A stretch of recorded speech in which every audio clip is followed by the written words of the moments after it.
we could do 1,000 different things. What are the 4 that we should do?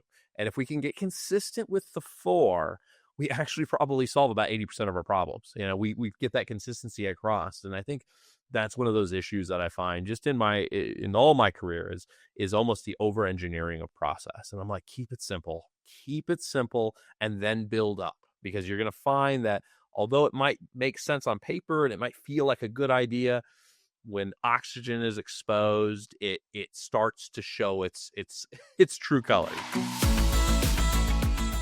Welcome to Vibecast, the podcast that dives deep into the heartbeat of workplace culture.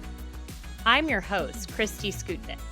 Join me in conversations with extraordinary leaders as we unravel their experiences, both positive and negative, that have impacted workplace culture. This podcast is more than storytelling. It's about actionable insights.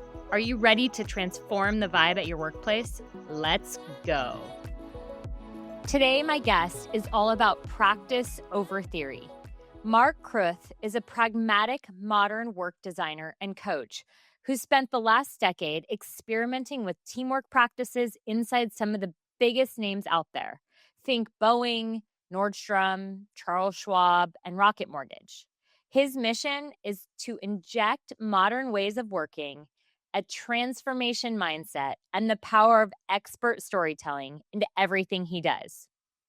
Mark's currently at Atlassian, which is a company focused on unleashing the potential of every team. He spends his days coaching both internal Atlassian folks as well as external customer teams on new ways of working, and then sharing what he's learned at events all over the world for each and every one of you to learn from. And when he's not challenging the traditional ways of working and thinking, you'll likely find him at his home recording studio practicing his craft as an accomplished voice actor. How cool is that?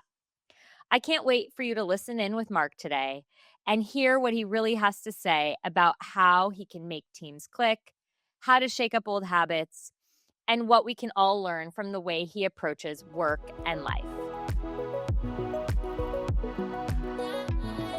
Mark, thanks for joining me today. I'm really excited to have you. I think you have, just based on our brief conversation before we started this recording and, a couple weeks ago, I think you have a lot to share with the world and kind of the unique approach of your role and the company that you're working for and the role that has been created for you.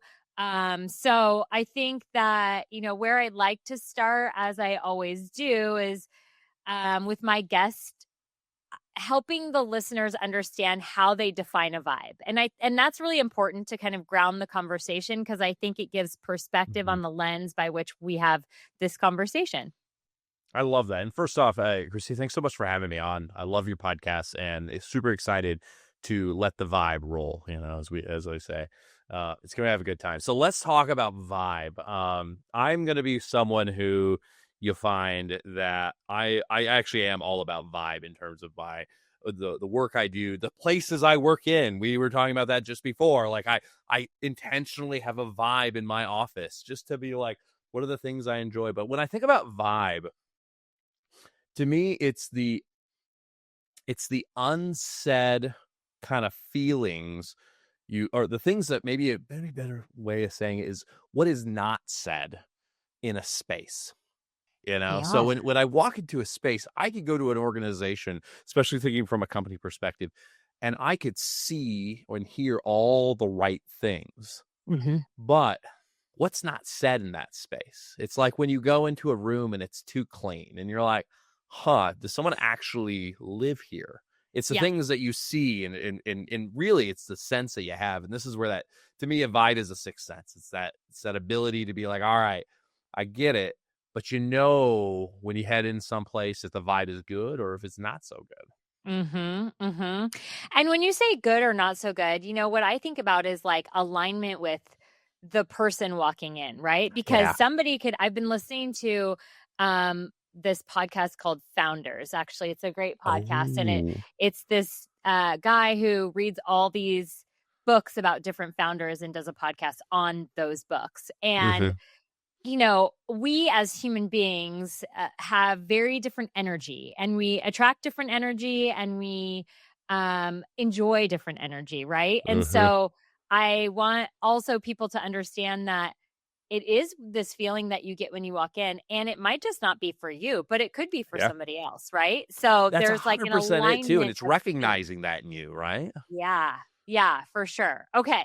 So vibes are super important to you, probably Mm-hmm. personally and professionally, right? Exactly. I'm all about it. And so it's like, walk me through kind of your journey and some of the moments of truth in your life where you're like, Yeah. I know this is important to me. And if there's a call out on any defining moment that you're like, I got to focus my time and energy on what you're doing today, which is a modern work coach, which we'll get to. We'll get to that. Well, it's interesting. Is my career I would definitely define as a moments of vibes that it took me to certain places. And it really started out right at the beginning. This was a very pivotal moment that really changed the trajectory of my career.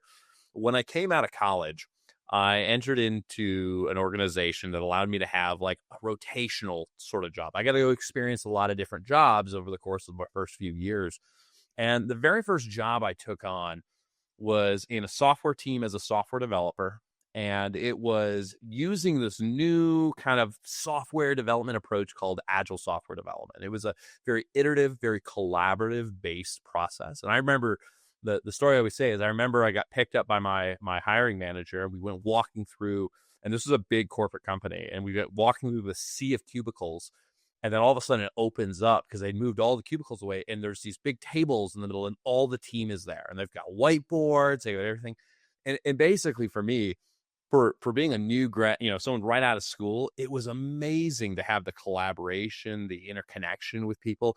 We could, it felt like I was almost back at school again. It was fantastic. And it was only 6 months, but I loved it. And so coming out of that, I'm running on this high. I get another role. I've got this next role. This is one now I'm taking on of a project manager. And I remember going in and I meet my manager, super excited about what I'd just done. Coming in, and my manager says, all right, shows me to my cubicle. So I'm in the cubicle farm, shows me to my cubicle. So I'm already red flag one.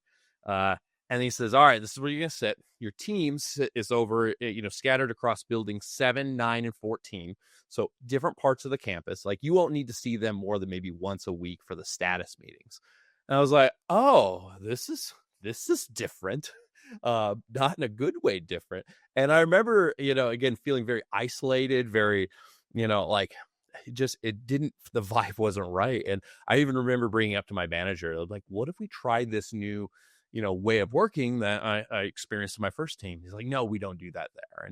And really from that moment on, I made this definitive kind of almost like pivot in my career saying, I don't ever want to do what I did in that second rotation. I want what I did in that first one. And so the rest of my career really was me going and bringing that, working in teams with that kind of mentality of that collaborative creation, that ability to, that knowing that, yes, software comes out of something or change or whatever it is that we're making, it's developed, but it's the process for how we connect with each other and actually do it together that's really the more meaningful part. And so I've worked across several of the Fortune 500, helping them through these digital transformations, helping them think about how do they become more collaborative, more connected, and actually get work done together. And so for me, that naturally then brought it to where I entered into Atlassian about 6 years ago, which blows my mind.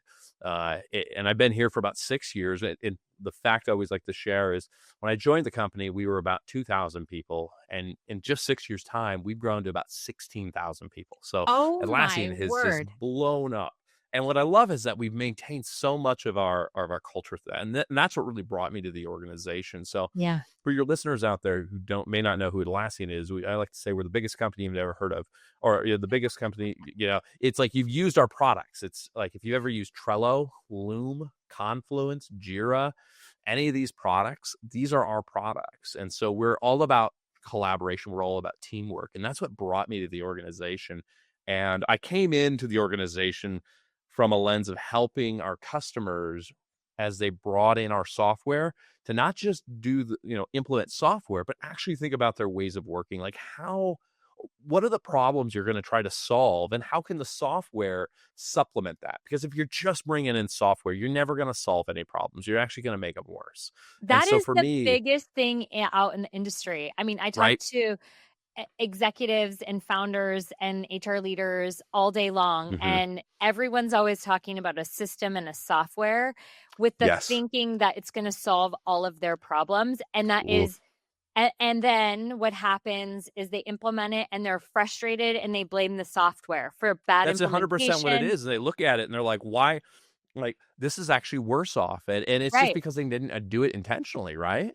Right. Yeah, they didn't think about, like, the experience and the processes around Yep. it. It's like a system can't solve your ChatGPT can't solve our You problems, know, as much that's as we're we like to think experiencing it that can. right now with AI, which is fascinating. We actually have a Right. report at Atlassian that's coming out around AI, and it basically one of the big stats in it is that about I think it's like 95% of organizations who are adopting AI are not seeing the transformational changes that they thought they would get, and the reason Oh, is wow. because they are not they're approaching it as a tool and not a way of working, and that's what gets lost so often. I mean, that's to me, that's one of the big reasons why we had a big return to office suite, push there for the last few years. It was we figured out how to technically make you work remotely.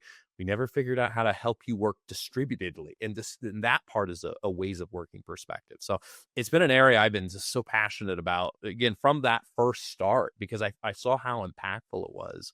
And so I've been doing that for a number of years, helping our big customers. And then I got into this cool role where you mentioned my title, modern work coach, Right. which Yeah, tell us more which about I that. yeah, and I love this. This is my most favorite made up title ever. That's what I like to say.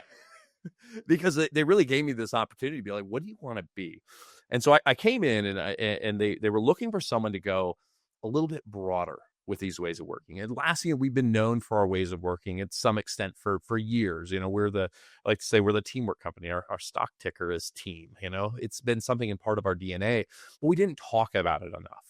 We would have resources out there like our Atlassian team playbook and a couple other things, but no one was talking about it. And so they brought me in from my other roles, helping directly with our customers, to say, hey, we'd like to have you expand your role and actually go not just work with our customers, but go to the public and actually be the megaphone, help us share these ways of working with the world, not just our products. And that's what I love about my role is it's not product focused, it's ways of working focus. So how do you translate from, like, the technical systems aspect of it to, like, ways of working, right? So, like, how do Yeah, you, yeah. like, what's in that in between that people have such a hard time transitioning, but really make the difference between, like, lasting impact and, like, removing frustration?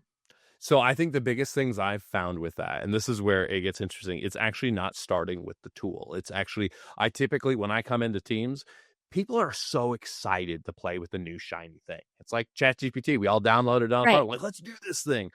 But the problem is, if you approach it like that and get that initial enthusiasm, you're bound to see a very sharp decline, just because, again, you're approaching it without any intention. And so what I tend to do is I'll go into our customers, I'll work with even our internal teams as we spin up new teams. And what we do is we say, all right, let's figure out what those ways of working are. Let's come to an alignment on, like, what's our workflow? What are the things that we need to get approvals for versus not? What is it that we even make, and how do we measure that? And once we have that, we then say, okay, now we've got that layer. Let's bring in the tooling, because at the end of the day, tooling, all it does is make you faster. Whether you're going in the right direction or not, that's the thing. And so the efficiency and the actually going in the right direction comes from layering in the process. And then we'll come in and be like, all right, cool. We have a workflow that's very manual. Now we can come in and bring in Jira, let's say, which is our workflow management product. And so we say, okay, we're going to implement this here. And so for me, it goes back to building then at that point what would be considered like your minimal viable process for that. So that's my MVP, minimal viable process.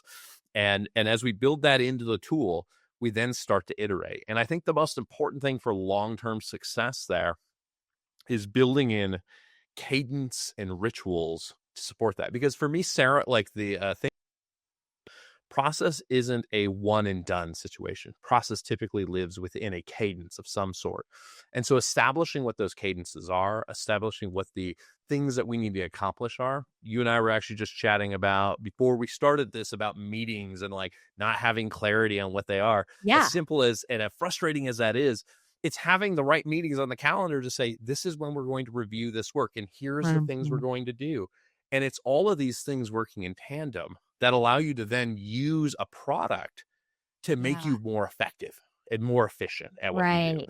And that's Right. what I've really found. And so I go in and build these cadence plans. We'll come up with like, here are the ceremonies you're going to run on your team to actually help you do that. And it's as we build that, we're saying, all right, and we're going to start speeding things up by layering in this tool and this particular feature. It's not about Mm. turning it all on. It's about turning on the things that you need to actually get your Yeah. job done. It's almost like switching the main thing, right? The main Yeah. thing is like this system for many people, when in fact it should be the main thing is like the goal or the process. And Yeah. then the system is a tool. And maybe there's a few tools within that process that help it run more effectively or more smoothly or make it easier, 100%. make reporting easier or whatever. But like switching your focus of the main thing. We have this thing in Atlassian that we talk about called system of work. And the idea is that when you think about your organization, you have to think about how work actually happens. And you got to think about it from how you unlock knowledge to how do you plan your work, how do you track your work. Every part of your organization may be a little bit different, but at the same time, a lot of it rolls up. A lot of times you have an organization where, at that C-suite level, they want to be able to see across the organization, how are we progressing? And so Right. it's understanding the system of work at each of the levels and then identifying, to your point, the tooling that you want to bring in to support that. Because for Yeah. us, I could give teams, and this is always the push and pull. I could give teams all the autonomy in the world to pick whatever tool they want for whatever process, if they come up with a great process. And you know what? They're going to be great. But then when you have to do is start taking a step back and be like, all right, I could give everyone every tool, but maybe because the point is not the tool, it's the getting the work done. It's making sure we're making the best decisions at the top when we have to Right. make decisions there. We might actually say, well, we should all use this tool, or we should all use this workflow, and in order to bring that up, because you can't have the autonomy and alignment are a seesaw. You push one, the other goes. So you have to find the right balance with that, and that's where we allow, from Atlassian's perspective, a great example. We use other tools internally that make sense for what we need to happen, but the goal is try to find ways to say, hey, how do these connect up to allow our leadership to see the horizon versus trying to figure out what's going on here and what's going on there. Yeah. So, what do you see when you're working with external customers or maybe even internally as a theme, a reoccurring theme that comes up that kind of gets in the way of people understanding that Hmm. they need to either change their way of work or maybe open their eyes to a new way of doing something or understand that they need to shift their perspective that the system isn't the main thing. Like what are some things that come up that you work through and like how do you work through those to get Yeah. to the other side? A lot of it comes back down to your point, it's baggage from prior ways of working. A great example I mentioned, Atlassian, great example. We grew from 2,000 to 16,000 people. Those 14,000 people that joined us were not just people waiting to become Atlassians and that's all they knew. No, they came from like amazing companies and had great experience and then were incredibly successful. But here's the thing, as they were successful there, they've brought their own ways of working that were worked really well at those companies with them. And so you can only imagine the conflict that can cause. And so that's one of the biggest things I see. Now, one of the things we try to head off right at the gate as new people join, as teams reform, is we have some very core, what we call plays from our Atlassian team playbook that we have teams follow to actually help them almost reset themselves. Because I think that's the key here. It's and this could be at a team that gained one person, if you gain one person or you lost one person, the dynamics change, the expectations have changed.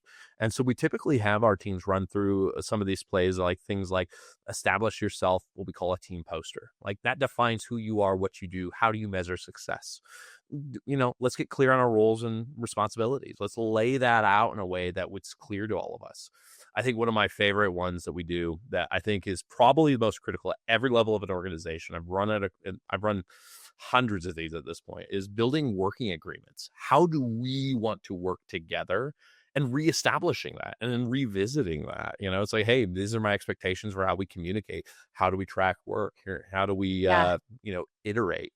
And then also what we think about, one of the big things for us was thinking about our network of teams. And so we have teams that reflect on who do we work with and how are the relationships there? Because just like my early on in my career, the thing that made that first team worked so well were the relationships we had, not just within that team I worked with, but with the other teams we collaborated with. And so we spent a lot of time helping our teams think about who do they work with and how do they want to build relationships with those teams. And so we find that basically that provides almost like a run book for teams. As teams come in, they go back and they revisit these sorts of things. And so, yes, we're going to have new ideas that come in, and they should come in and help us reimagine how we work, because the way we worked at 2,000 people is not going to scale at 16. So when we bring these people who are from a Microsoft or a Meta or one of these large organizations, they're going to bring some really good practices in, but we need to give them a mechanism to actually share it back with the organization. And that's where these practices come in. It's like, hey, here's how I'd like to work. And so I see this across, it's across Atlassian, but it's across every organization I work with. It's the baggage of what worked before. It's got, that's what I know. I have a hammer. Everything's going to look like a nail. How do we help give them visibility to the full toolbox? Sure. Have you encountered a situation where a leader, whether it's coming into Atlassian or you working with another organization, is just like, almost like, this is cheesy, or this is, because I run into that a lot. Like, oh yeah, you're right. You're like, oh, I don't want no team building. You better not make me make a trust fall, right? God, don't make me do a trust fall. Like, don't do another icebreaker. Don't do another this. Don't do another that. Been there, done that. This is a waste of my time. We have work to get done. Yep. Yada, yada, yada. Like, I this is a very, very common thing that happens. 100%. My personal opinion is it's like a pride thing, but it's there. Like, how? Yeah. Oh, it's a vulnerability thing. It's like, it's saying, and to your point with the pride, it's like, if I have to do this, it means I don't know how to do this now. Yes. And we're doing something wrong. It feels like we're doing something wrong. Yes. And so it's one of those things, to your point, it comes up all the time. And, I remember this one we had a telecom customer I worked with who came in, and we were working with their vice president. They were going through a transformation. It was through actually working with Atlassian. We were helping to roll out products, but I was there to help them think about how they reimagine their tooling. And I remember sitting in with them and talking about things like actually doing a working agreement. So going back to that, and I really was pushing on this idea of we need to kind of realign how this leadership team approached work to allow the rest of the organization to continue to move forward with that transformation. And that vice president was like, nah, this is what we don't need this. We don't need this. And eventually I was able to talk him into saying, I want 1 hour. Can I get 1 hour? And that's usually what I like. That's usually my secret, like the secret tool in the toolbox for me is like a secret to make anything no more than an hour. Cause I've never come across anyone that won't give me an hour. That's sure. Can I have an hour of your next staff meeting? And it's a 2-hour staff meeting they run. I just want an hour. And I'd like to run through this. And I have some very specific questions I'd like this group to get aligned on. And they were around things like, how do they communicate, not just with each other, but across the organization. And we went through this. And again, it was through the I facilitated this exercise, and coming out of it, this guy, it's that stereotypical thing. This guy was like, this was great. Like, we need to do this across the teams. And it was just like, I told you so. I know, right? It's funny. I come from coming from like a coaching world. Like, I did a lot of organizational coaching, and they always say it takes like your third coach to tell you, or like the third time to tell you, and then you're like, oh, it clicks. And it's like, yep, you'll get there. But honestly, that's my secret weapon is asking for an hour. And if I can get an hour and I can make sure I really get intentional about what I'm trying to do at that time frame, I usually can get that nudge, that little bit of momentum, because that's all I really need. I just need that little bit of momentum to start the ball rolling. Mm-hmm. How did you go? This is like going back to our earlier conversation. How did you go from software development to like modern work coach, right? Like, I mean, you talked. Oh, and I never answered what that modern work means either. I need to answer that. Yeah, for you too. Well, that will be next. This will be coming into that. Well, so it's interesting. So I started out in software, and I think software has been, over the last few years, it's been a great example of like a tip of a spear for some new ways of working. Things like that software, like the agile software development, things like that, really brought in this new collaborative approach. Which actually, if you go out into the world today, you see that a lot in finance, HR, marketing organizations are using that same process because it's originated, it was kind of proven out in this fast-paced world. And so for me, I found myself moving from teams, helping teams, to helping teams of teams, to helping teams of teams of teams. So I'm talking about like business units. And when we started talking to business units about software, how we're changing, how we're working with the software teams, I started getting exposed to not just software anymore, but it really started becoming, how do we handle change across our organization? How do we get HR, finance, marketing, and software to work together? And it really showed me it really showed me that regardless of your organization, every team is going through these same challenges. They want to collaborate more. They just don't know how. And so it led me to start really focusing in on this idea of digital transformation, because digital transformation provided what's the Trojan horse per se of actually bringing about change across an organization, and not just from a technical perspective, but from a ways of working. And so I worked, before joining Atlassian, I worked with a number of companies where we were reimagining how, we tracked work, to how do we actually, prioritize work, what work how we're going to execute across our teams. And we use the digital transformation as a mechanism to say, hey, we're bringing in these new products, we're bringing in this change, but we have to change how we work. And I absolutely love that. And I realized that, again, we might be talking about using different words, but we're all trying to accomplish the same thing. And that's what really Yeah. pushed me into even this large scale change management. And really, when we think Yeah. about modern work, that's why I picked the title I did, because at the end of the day, if I said, agile coach, or I said, something like that, it pigeonholes you into a certain area. And I'm like, no, these are problems that are experienced by everybody. And like everybody would benefit from everything I've talked about so far.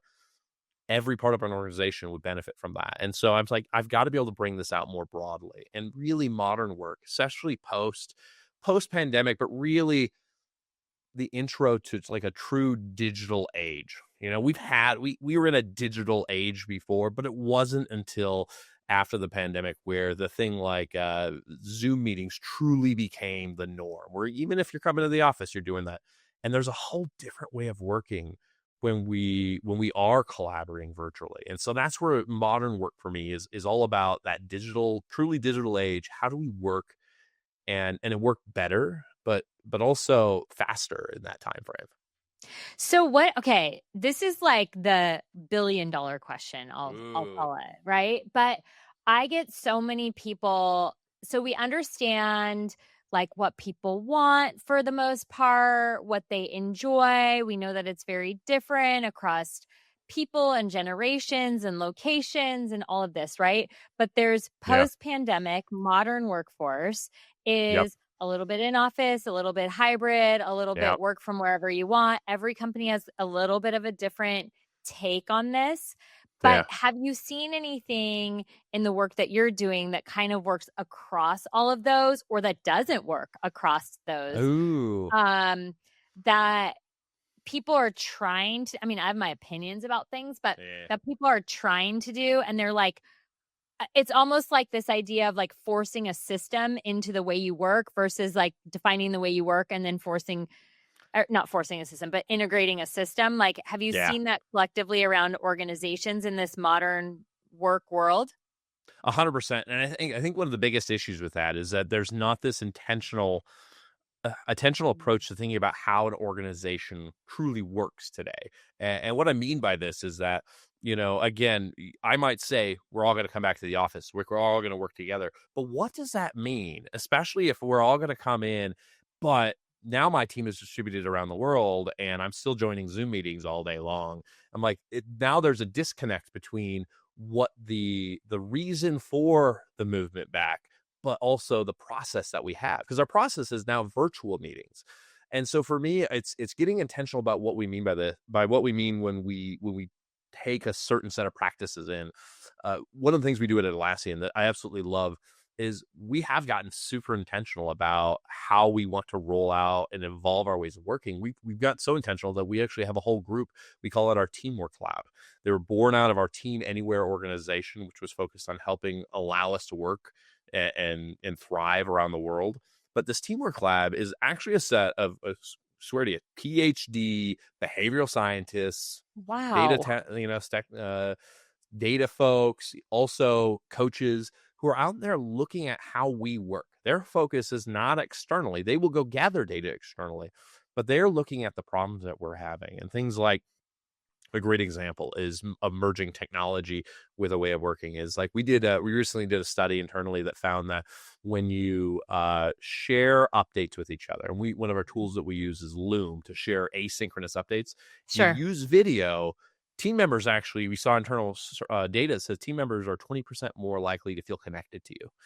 And so we're like, okay, so we're seeing data that says this is a way of working. So you know what we ask our leaders to do? We says, hey, when you're building these working agreements with your teams, really encourage and lead by example by using the video, because we're seeing statistically significant impacts of that in terms of connection, because we are a distributed organization. It's reality. But how do we maintain those ways of working? And so they'll go out there and they're looking at the impact of video. They're looking at how do we actually, right now, big thing is AI. And they actually came out with a new play that actually went in our playbook that they've been experimenting with internal teams on around how do you define AI's role and responsibility on your team. It's like running our roles and responsibilities, but now thinking about intentionally AI. And I think that's the thing that separates us from a lot of organizations, is that we have a whole intention on saying, if we're going to do something, there's a reason for us doing it that is backed by, trial and error and learning. And I think that's the biggest thing that I see a lot of organizations just kind of almost flail. They're kind of like, we're going to try this. Doesn't seem to be working right now. Let's try this. But it's like, okay, let's calm down and let's say, why do you want to try that? Yeah, deep breaths. Why do we want to do that? What do you hope to learn? What's your hypothesis? Right. It's almost like we have to go back to like when we're in school. I have a fifth grader. I know, it's scientific method, right? Yeah. Yes. Like let's keep it simple. Like, as maybe complicated as that felt at the time, let's truly keep it simple of like, what is our hypothesis and what are we trying to accomplish? And like, is what we're doing meeting our goals and being intentional about what we're trying to accomplish? I read a book called The Art of Gathering, and I think that's a lot of what I know that book. It's such a good book. It's such a good book, and I encourage business leaders to read it, because I really think it has so much to do around connecting, right? And like bringing people together to connect for a very, very specific reason, and using intentionality behind that. Like you were saying, and we were talking about before we started recording, was like, in a meeting invite, like just list the 3 things that we're meeting about, because everyone has other inputs coming into their lives that we forget. Like, we're human. And just being able to look at something and not anything detailed, to say, oh, that's the reminder of what we're trying to do here, right? Exactly. But like being intentional about why you're meeting, or being, I had a training I was doing last week, and I was talking to the leaders about like, they're so busy and they're, they don't have time to do this, that, and the other. And I said, I think you should just do a meeting audit. Just look at your calendar. We have a play called Ritual Reset that's that exact thing. And you're right. It's so powerful to do. Yes. Okay. I want to hear about Ritual Reset, because I'm like, look at your calendar. What value are you providing in each one of these meetings? And if you're not, and I'm not saying you're not valuable, like remove that. It says that has nothing to do with it.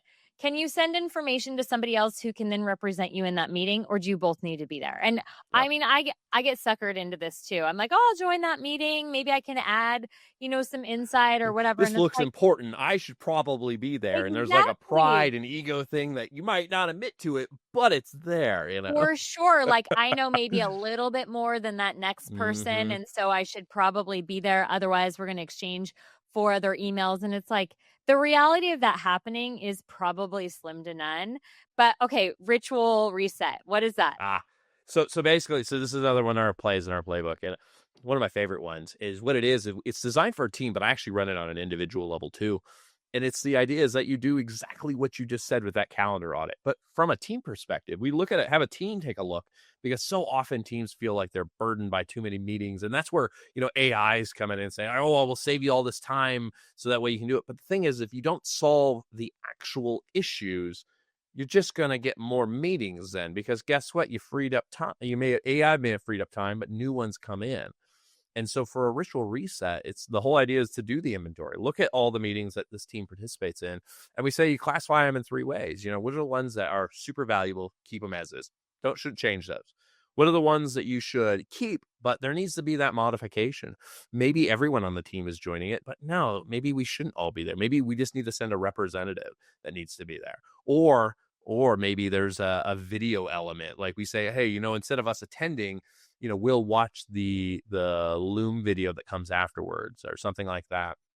And then there's those ones that you say, no, these are meetings that aren't valuable to us maybe anymore. Not saying that they weren't before, but nowadays, not valuable.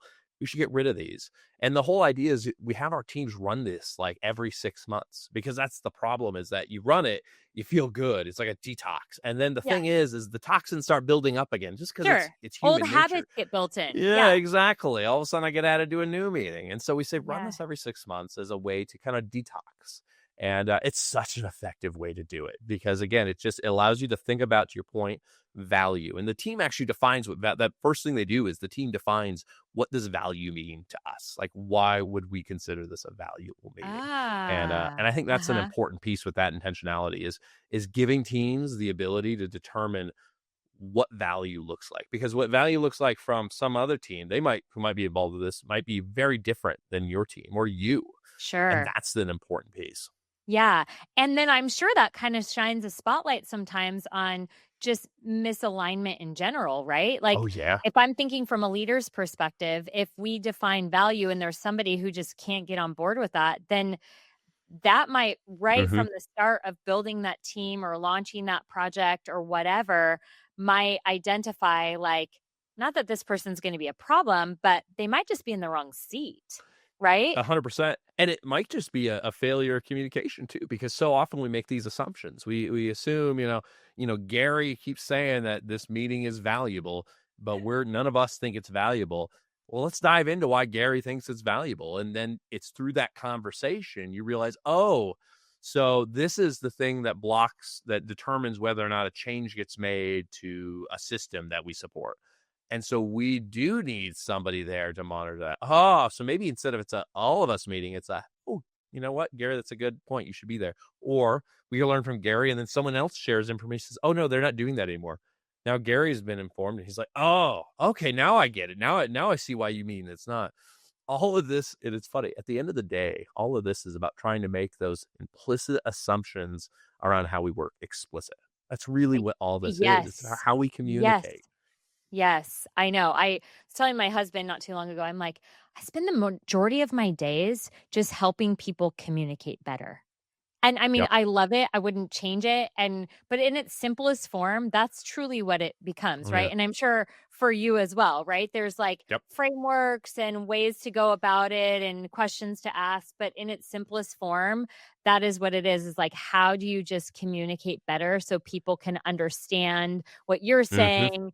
They're hearing what you're saying, and then they're taking action on what you're saying, or vice versa, 100%. right? And I think that's probably why I'm a big believer that I think what you just said is why so often frameworks, when you roll out a framework or a methodology, it will fail is if you focus solely on that framework method and doing the thing versus its intention, which 99% of frameworks are designed to help us communicate in a very certain way. Unless we're focused in, and if we forget about the fact that it's just trying to help us communicate better to, at a right rhythm, whatever it is, if we forget about that, of course it's going to fail because we haven't actually solved the problem, which was the communication. Right. Well, and sometimes the framework, you don't have to go through every single step, right? Like if you've already created, it's like, don't get so stuck on like, I got to follow this 3-step process. What do they say? All frameworks are wrong, but some are useful. That's what they say. And I love that. I hadn't heard that, but that's funny. Yeah, that's my favorite line about it. Favorite line. So if you could think about, you went from 2,000, you said, to 16,000, right? Yeah. And that's a huge jump in amount of people and in a short period of time. How would you say, what has been the key? So you have this playbook, but Yeah. do people go through like an orientation? Do they Yeah. like, how do you ramp them up so that you can scale appropriately? So we approach it from a number of different angles. So one of them is awareness of the playbook. But the nice thing about the playbook is it's also an external tool too. So anybody out in the world can go to it, and it's free. And all these plays Oh I my gosh, we're mentioned going to are link out it there. in the show We notes so will that with everyone can do it. Yes. Atlassian.com/team-playbook. If you go there, Okay. it's free, no sign All up, right. nothing. All So right. we make people aware, but we also go in and we build one of my big beliefs, and I'm glad we brought this in, is that the best way to instill a way of working is by building it in to what you're like, to the tooling itself. So templates, ways places are designed. And so for us, as teams come in, we have templates that are out there that just kick off right off the bat of like, hey, you're a new team, you should be using a team poster. Here's, fill this out whenever you create a new team Mm-hmm. space. Team poster, roles and responsibilities, all these Yeah. sorts of things start getting populated. So part of this is awareness, but then also it's nudging. It's that ability to say, well, let's give people, let's almost take away any reason to not do this. Is make it easy for them.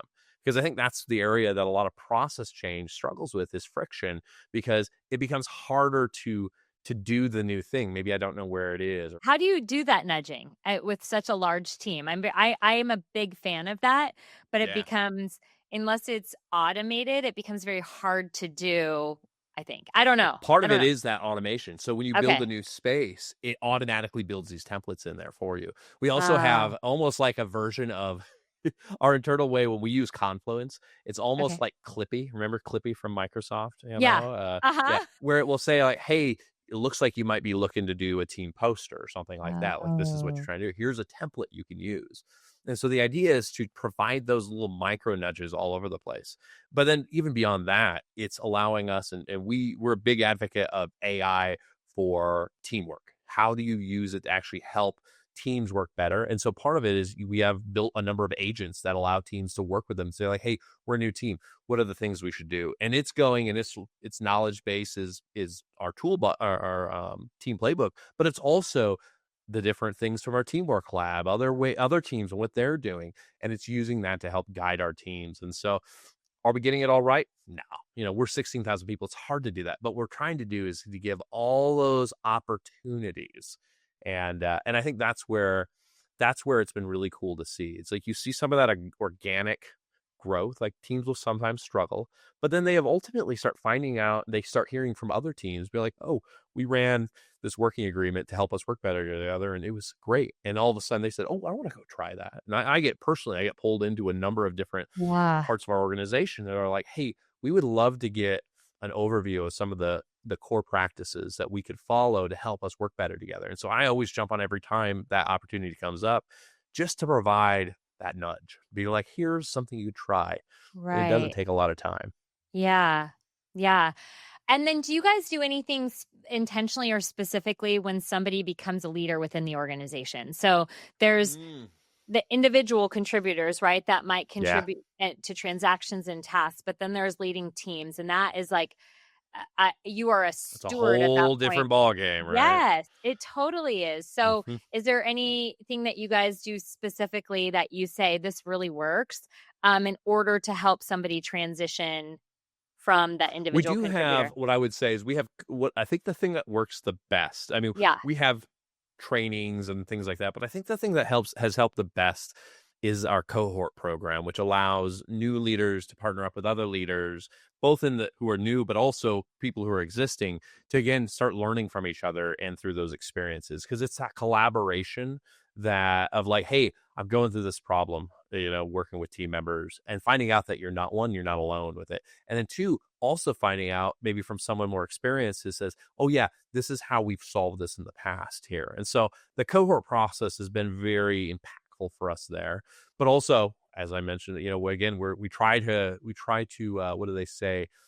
Drink our own champagne, and we use our tools. And so like we have some robo agents that are built for new managers, and it will go in and it Uh, ties to our HR systems. It ties to other things that says, hey, yeah. how do I handle this situation? Or what could you mock a scenario for me where I have to Yeah. have this maybe a hard conversation with somebody. And so we use our agents to do that as well. And so it's the beautiful thing is with our agent-based technology, you can create all these different things and give it all Yeah. the back. Each one will be unique and have its own background. And so we've created them for these different kind of problems that we have.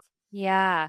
Which is really awesome because it's hard to stay consistently applying certain things across a Yes. global workforce with that many folks, right? And this is even 100%. hard for the company that's 150 people that Oh, are yeah. more localized. And I have these conversations with business leaders all the time and founders is like, yeah, but one manager is so much softer than the other manager and like Right. how do we consistently apply practices and like that's a human dynamic. You're just never that's a beautiful thing also. And there's a Yeah. lot of learning to be had from that. But there is this idea of like applying consistent practices through your lens, right? But Yeah. how do you do that? And building those AI agents is pretty It's a great way of doing spectacular. that, right? And it kind of goes Yeah. back to that MVP, that minimal viable process or minimal viable practice.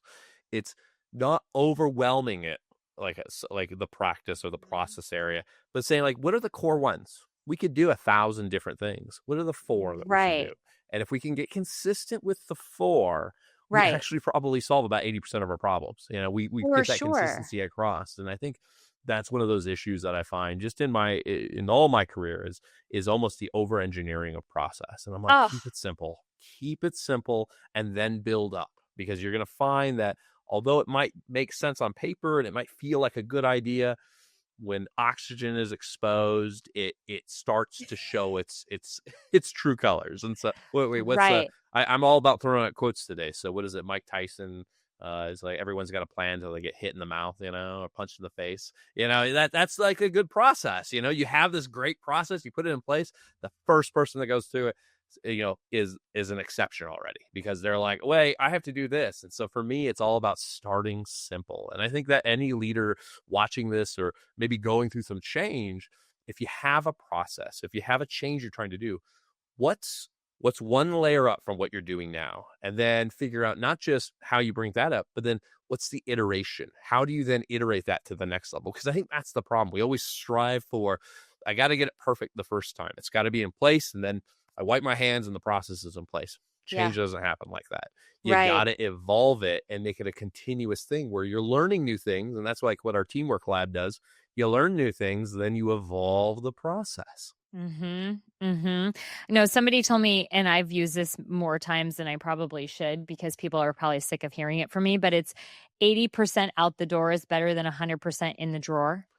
Oh, I And love that. I've never heard that, but that's I amazing. hadn't either, but it's a good one because it It talks about this is. idea of like just do something that's Uh-huh. 80%. And I was doing this training with uh, a bunch of expats from Japan. And this is Uh-huh. a very interesting, it can get very dynamic when you're outside of the US because Ah, culturally, there are things that you simply don't do, and you've been hardwired not to do something that isn't perfect. And yeah. it's okay to be late in Japanese culture if you if it's perfect. And so That's it's the this. only kind if it's not perfect. Yes. So it's this interesting translation of like how do you iterate on something Yeah. and how do you get comfortable doing that culturally outside and it could be other, other cultures too. This just happened to be this group that I was working with last week, but it's a very interesting um Well, and I dynamic to imagine we work all know through. somebody who is that perfectionist out there. It's like Yes. they're reluctant to show because they're afraid that it's not going to be right.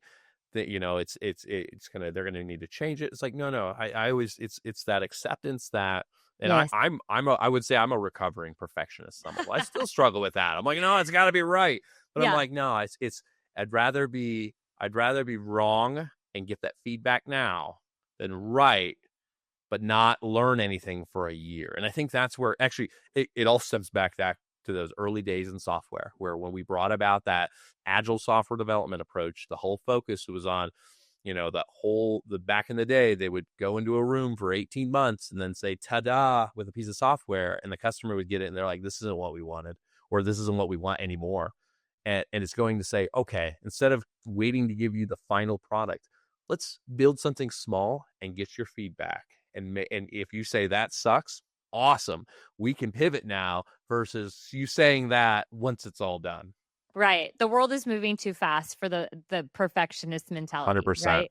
Yeah, for sure.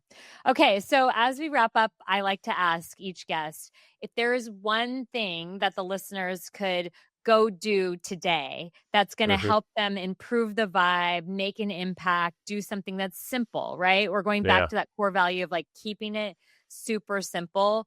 What is that one thing that you recommend they go try now to start moving the needle in the right direction? So biggest thing I would recommend, and this is actually going back to something like that team playbook where we have all these different plays that you could experiment. And they're all 1 hour or less to do. You could pick some from there or pick something somewhere else, but find something that would take an hour. Like I said, that's my secret weapon. Something that would take an hour for you to maybe examine as a team. Maybe it is a way of working. Maybe you feel your vibe is off on the team and you want to explore that. Maybe you want to say, hey, let's spend some time talking about how do we want to work. Whatever it is, find an hour to explore that as a team. And if you're looking for a particular topic, you're bound to find some sort of practice or guide or something like that online somewhere. But set aside that hour, because if you don't, and again, it goes back to the perfectionist. If you're like, oh, I got to wait till I'm all ready and everything's good, it'll never happen. And so Right. take an hour some point to be intentional about how you want to try to address the process, the vibe, whatever it is, but then do it. Yeah. Actually Yeah. do it. Yeah. Be intentional. Yeah. Gosh. And take the time. And don't let things run over that time. Don't schedule Yes. it and then reschedule it and then let things run Yes. over that time. Like at the end of it all, the majority of us working are not saving lives. We're Yep. just simply not. Yep. Right? It's so true. And that's the thing. Take that one time to be sacred. Try to be sacred with it. And maybe what you're just going to do is spend that time to do the meeting, reflection or do something like Right. that. Or just connect. Yeah, just honestly, we have, I know we're at the end, but like one of the things we do at Atlassian is called intentional togetherness, because we are distributed and it is all about us getting together to not talk about work. It's to be people together, and we even do things like, hey, here's a great way to just connect as a person. One of the plays in our playbook is called a user manual, and it's all about sharing who you are, not just a work mark, but like the personal mark. And we actually have people take an hour to share those with each other. Like that's one of the activities we have as part of intentional togetherness. And so the whole goal is to help people get to, build those connections. Because again, that's how work is done. Work's a people sport. It's not a process sport. Right. Oh my gosh. Thank you so much. And on that note, I just am grateful that you shared your wisdom and experience and thought with this group of people who are listening in today. And we'll link all the things and people will find you in all the places. But yeah, if nothing else, go check out the playbook and get moving, right? Exactly. Go take that hour, right? Thank you so much, Kristi. Thank you. That's a wrap on today's conversation with Mark. His journey from software development to modern work coach at Atlassian gives us some real practical insights into the power of intentional communication. And I want to stress that word intentional. Also, why simple processes often work best. So keep it super simple. And how leaders can set the tone with cadence, rituals, and working agreements. All the things that you can get more info on through the Atlassian playbook.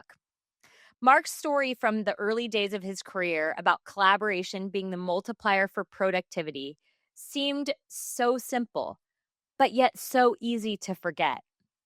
And how tools and systems should serve the team, not the other way around.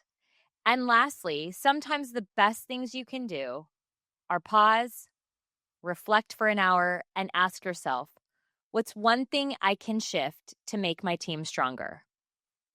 I hope something within our conversation sparked you to rethink how your team works together and give you some ideas on what you can do next. So stay curious, stay courageous, and keep vibing, my friends. If this episode inspired you and you want to see how you can take the next step to creating a better vibe within your organization, I'd love for you to download our complimentary 75 Vibes worksheet. This is a simple tool to create a habit and mindset around creating great vibes in work and life. The best part, it's simple and it works.